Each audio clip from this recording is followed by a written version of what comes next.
session, we will be discussing the topic cryogenic freezing.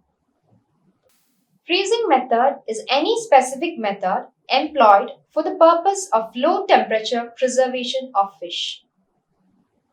There exists a lot of freezing method. The most commonly used freezing method in a seafood processing plant can be categorized into four, that is freezing in air, indirect contact freezing, immersion freezing, and cryogenic freezing.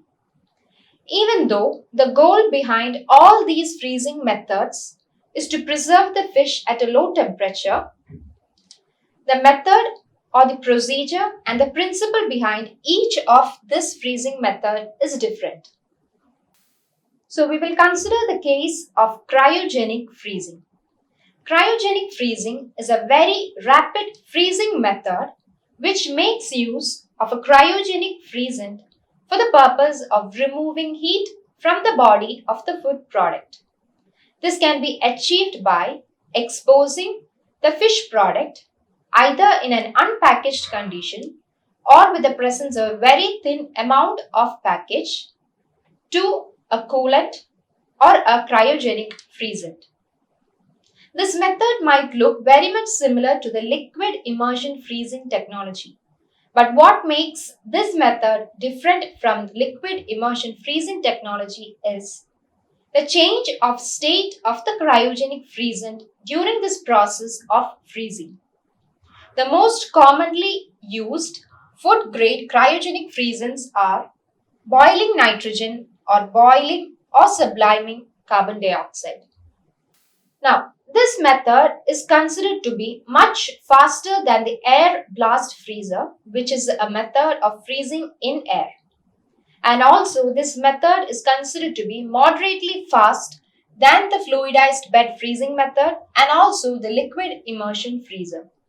For instance, we can say the shrimp could be frozen within a time period of 9 minutes in cryogenic freezing, whereas it will be frozen within a time period of 12 minutes in case of fluidized bed freezing, and it can take up to 1 to 2 hours in case of an air blast or contact plate freezing. Now, the two commonly applied methods of cryogenic freezing are freezing using liquid nitrogen and then freezing using liquid or solid carbon dioxide. First, we will consider the case of freezing using liquid nitrogen. In this method, liquid nitrogen will be sprayed onto the surface of product which will be entering into a tunnel or a chamber with the help of a conveyor belt. So the entire process takes place inside an insulated chamber or a tunnel. And based on the purpose or function of each area of this tunnel or this chamber can be divided into 3 zones or 3 areas like Zone A, pre-cooling, Zone B, freezing, Zone C, equilibration. Now this is a diagrammatic representation of the liquid nitrogen freezer. As you can see, the product enters inside the insulated chamber with the help of a conveyor belt. As the product enters inside, it will be encountering the Zone A, where nitrogen gas passes onto the surface of the product in a counter-current direction. So in the Zone A, as it is called pre-cooling, the process that is taking place inside the Zone A is pre-cooling. After the product gets pre-cooled, it will be proceeding on to the Zone B, where the actual freezing takes place. The actual freezing takes place when the liquid nitrogen is sprayed onto the surface of the product. This liquid nitrogen will pick up the heat from the surface of the product.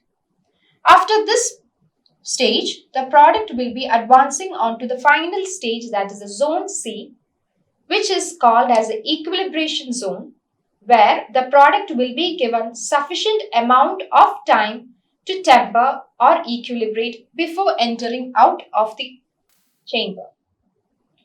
Now, there are a lot of advantages associated with this specific method. The first one is negligible dehydration loss. That is, the amount of moisture that is lost from the surface of the product during this process is very much less or negligible. then oxygen is included in the process. That is, since no application of oxygen or encounter of oxygen comes with the product, during this process, the product is preserved or kept away from the condition of oxidative rancidity. Then, as each of the products gets frozen individually, we can say the products could be individually quick frozen. The amount of damage that is occurring to the product is considered to be very much less in this case. And the equipment is considered to be simple and it can be used for a large production rate and also for continuous operation. And the investment required for such a method is very much less when you compare it with other methods of freezing. Now, the second method of cryogenic freezing is freezing using a liquid or solid carbon dioxide.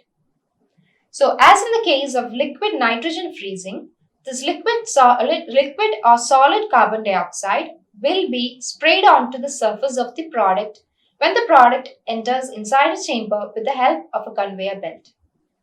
So here what the difference is, when the liquid carbon dioxide is sprayed onto the surface of the product, due to reduction in pressure as the carbon dioxide comes out of the nozzle, the carbon dioxide will get converted into a form of snowy particles. That is, around 50% of the carbon dioxide that is sprayed will be converting into snowy particles and they will be absorbing the heat from the atmosphere and then getting converted into a state of gas, resulting in the efficient removal of heat from the product.